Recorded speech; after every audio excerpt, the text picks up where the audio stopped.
Hello everybody and welcome back to another one of those videos where I talk about updates on Dwarf Fortress coming from Toady1 and KitFox.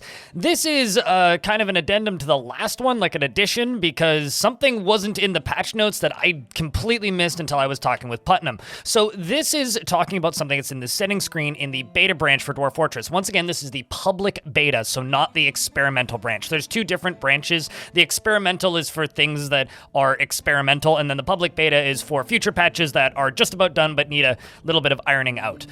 So in the most recent patch notes, there was a bunch of things that were added, including just to kind of run over a few, the new alerts screen, which I covered in the last video, combat reports, crash logging, and a bunch of various little fixes, including ammunition. But there's a new feature in this mode which isn't mentioned anywhere. So for those of you who've been playing Dwarf Fortress for a long time, you may remember that there are many different alerts that pop up, right? Well, you can completely customize all of these alerts within a screen that very few people, I think, playing in version 50 on Steam are aware that exists. It's the announcements menu. It's a little text file that's hidden within the game itself. Kind of looks like this, as you're seeing on screen right now. I usually launch it in Notepad. I should really install Notepad++ on this computer.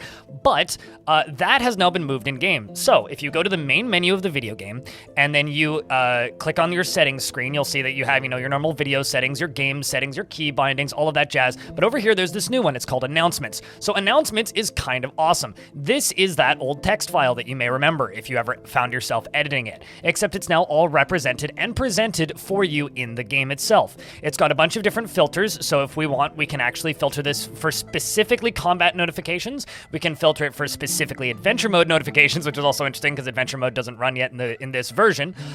You can filter it specifically for fortress mode notifications and other notifications. So just as a quick example, I'm going to jump to fortress mode here, and then I can filter again underneath it, which I think this is like the first time we've seen a filtering menu like this in the game, but here, if I scroll down here, like say we get ambushed, right?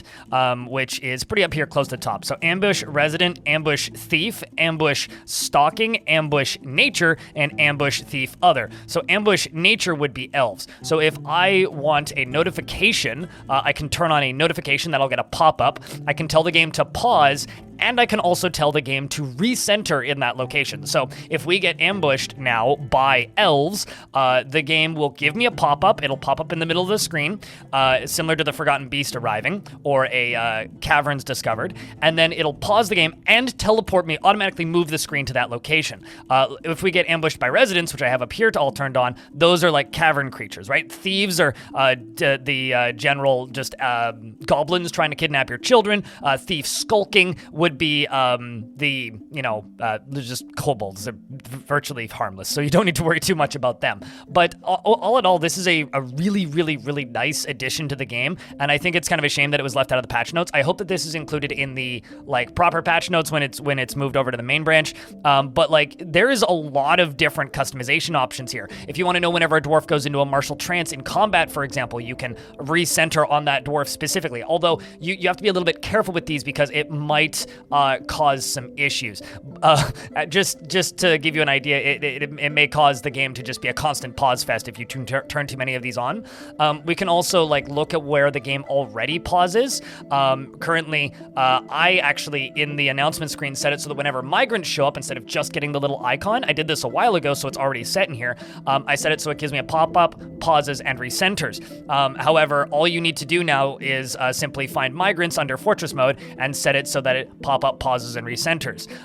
Overall, I think that this is an excellent addition to the game, and I think it's something that should have been in the beta branch. What do you call it? In the beta branch patch notes, but overall, I just kind of wanted to cover it here to just kind of point more people at it. So just so that you're aware, if you're somebody who goes into the old screen and messes around and changes the reports manually or the announcements manually, you don't need to do that anymore. And also, just because we're already here, might as well have a peek at what it looks like in ASCII, because honestly, I really like the ASCII screens. I know that I'm kind of unique there. Not everybody is the biggest fan of the ASCII screens, but I think it's a really nice addition personally.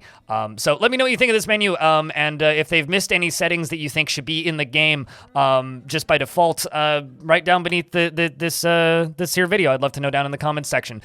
Sorry for not including this in the original little news video, but I thought that it was important enough that it deserved its own, especially after talking with Putnam about it, considering I completely missed it. So look forward to this jumping into the main branch, and if you are playing on the beta branch, go and mess around with it, because now you can completely customize your alerts while in game. So if you get annoyed by something being on fire, well, you can now turn that off. Thank you very much for watching, and I hope to see you in the next one.